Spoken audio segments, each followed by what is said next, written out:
Om Swastiastu. Halo semuanya, bagaimana kabar kalian hari ini? Saya harap kalian semua dalam keadaan sehat dan baik-baik saja. Kali ini saya, Igusti Yuvendi Trisnawardani dan rekan saya Nilo Ariartini akan memaparkan kembali materi yang telah kami dapatkan di semester ini dan kami tuang dalam bentuk video pembelajaran. Sebelumnya kami mohon izin kepada dosen pengampu di mata kuliah ini, Ibu Silo, dan terima kasih atas kesempatannya yang diberikan untuk kami untuk memaparkan kembali materi yang telah kami dapatkan di semester ini. Dan materi yang akan kami paparkan yaitu filsafat Pancasila. Yang pertama yaitu pengertian. Filsafat Pancasila dapat didefinisikan secara ringkas sebagai refleksi kritis dan rasional tentang Pancasila sebagai dasar negara dan kenyataan budaya bangsa dengan tujuan untuk mendapatkan pokok-pokok pengertiannya yang mendasar dan menyeluruh. Apakah kalian tahu mengapa Pancasila dikatakan sebagai filsafat? Sebelum saya lanjut, kalian bisa memikirkan sejenak jawabannya untuk menguji kemampuan otak kalian. Sudah? Dan jawabannya yaitu, Pancasila dikatakan sebagai filsafat karena Pancasila merupakan hasil perenungan jiwa yang mendalam yang dilakukan oleh the founding father kita yang dituangkan dalam suatu sistem. Filsafat Pancasila juga memberi pengetahuan dan pengertian ilmiah yaitu tentang hakikat dari Pancasila. Selanjutnya ada tokoh-tokoh dalam filsafat Pancasila. Yang pertama, Insinyur Soekarno. Tentunya kalian sudah mengenal Insinyur Soekarno, bukan? Ya, benar sekali. Insinyur Soekarno merupakan Presiden pertama Republik Indonesia. Menurut Insinyur Soekarno, filsafat Pancasila merupakan filsafat asli dari Indonesia yang diambil dari budaya dan tradisi Indonesia dan akulturasi budaya India atau Hindu-Buddha atau Barat atau Kristen dan Arab atau Islam. Yang kedua, Soeharto. Kalian juga pasti sudah mengetahui Soeharto, bukan? Benar sekali, Soeharto merupakan Presiden kedua Republik Indonesia. Filsafat Pancasila mulai mengalami perubahan melalui para filsuf yang lahir dari Depdikbud. Semua elementis Barat disingkirkan dan diganti dengan interpretasi dalam Indonesia atau Pancasila Truly Indonesia. Yang ketiga, ada Ruslan Abdul Ghani. Menurut Ruslan Abdul Ghani, Pancasila itu adalah filsafat dari negara yang terakhir sebagai ideologi kolektif atau cita-cita bersama seluruh rakyat dan bangsa Indonesia. Yang keempat ada Nota Negoro. Nota Negoro mengatakan bahwa filsafat Pancasila memberikan pengetahuan dan pengertian ilmiah mengenai hakikat Pancasila. Menurutnya, secara ontologi, kajian Pancasila sebagai filsafat dimaksudkan untuk mengetahui hakikat dasar sila-sila yang terkandung di dalam Pancasila. Selanjutnya, fungsi dan tujuan filsafat Pancasila. Mengenai fungsi dan tujuan filsafat Pancasila, apakah yang terbenak di pikiran kalian? Baik, saya lanjut. Fungsi yang pertama, sebagai jiwa bangsa Indonesia, kepribadian bangsa Indonesia, sumber dari sumber hukum. Pancasila berfungsi sebagai nilai dasar dan nilai instrumental atau keterangan tentang sila.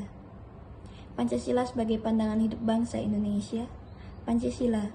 Filsafat Pancasila juga berfungsi sebagai cara hidup dari Indonesia.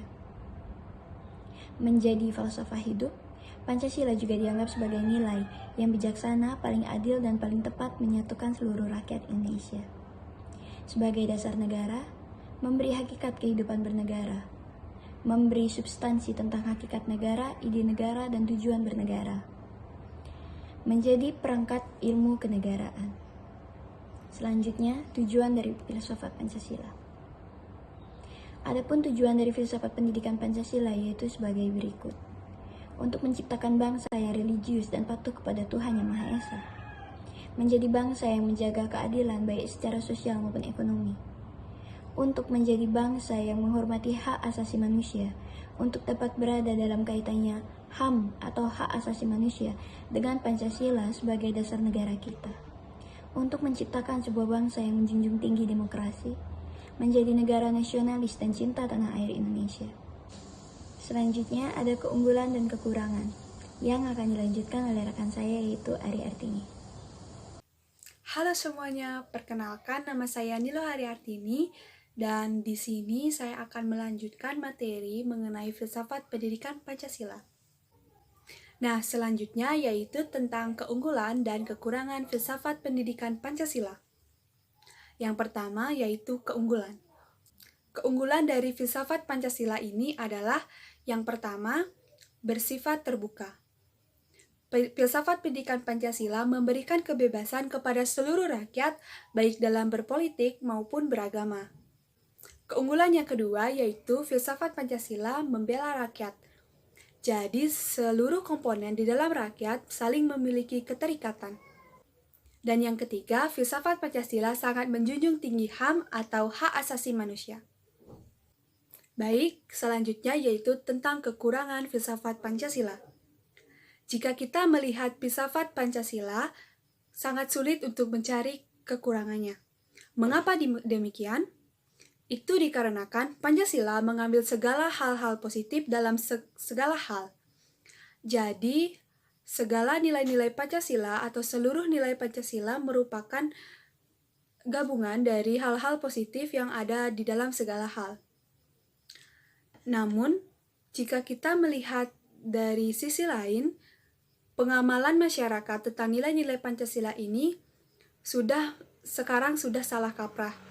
Jadi masih banyak masyarakat yang perlu mendalami atau mengamalkan nilai-nilai Pancasila sehingga nilai-nilai Pancasila tidak akan memudar.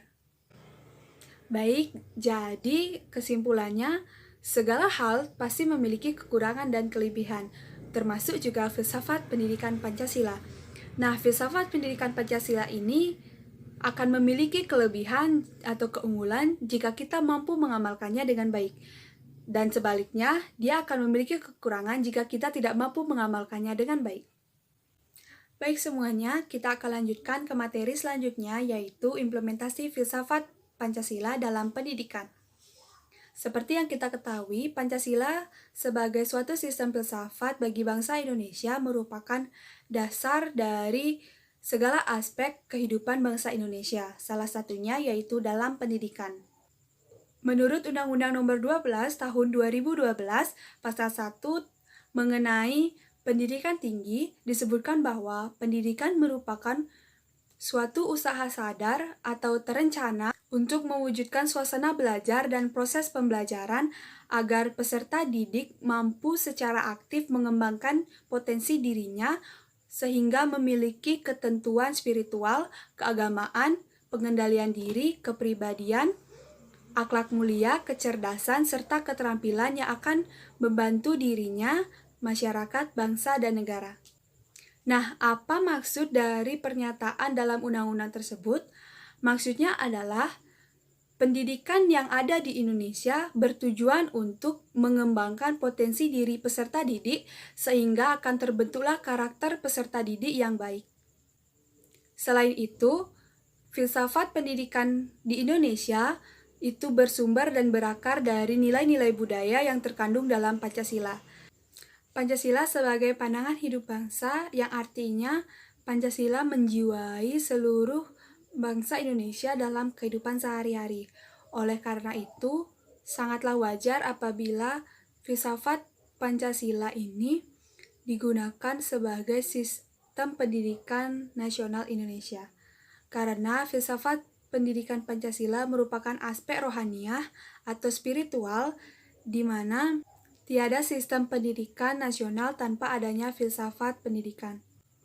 Jadi bisa disimpulkan bahwa filsafat Pancasila dalam pendidikan yaitu mengambil dari nilai-nilai yang terkandung dalam Pancasila itu sendiri. Baik semuanya, jadi kesimpulan dari materi filsafat pendidikan Pancasila ini adalah filsafat pendidikan Pancasila merupakan suatu sistem filsafat yang dimana segalanya mengambil nilai-nilai yang terkandung dalam Pancasila. Jadi mulai dari fungsi dan tujuannya itu mengambil dari fungsi dan tujuan dari Pancasila.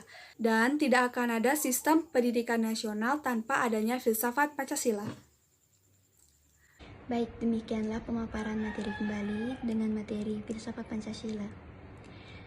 Saya dan rekan saya Ari Artini memohon maaf apabila kami ada salah pengucapan atau salah kata. Dan kami harap materi kami ini dapat menambah kembali wawasan rekan-rekan sekalian dan dapat membantu dalam proses pembelajaran. Saya harap pula kita sebagai generasi muda dapat menjadi generasi muda yang berasaskan Pancasila dan dapat menyatukan kembali bangsa Indonesia. Baik, sekian dari kami. Akhir kata saya ucapkan Parma Santi. Om Santi Santi Santi Om.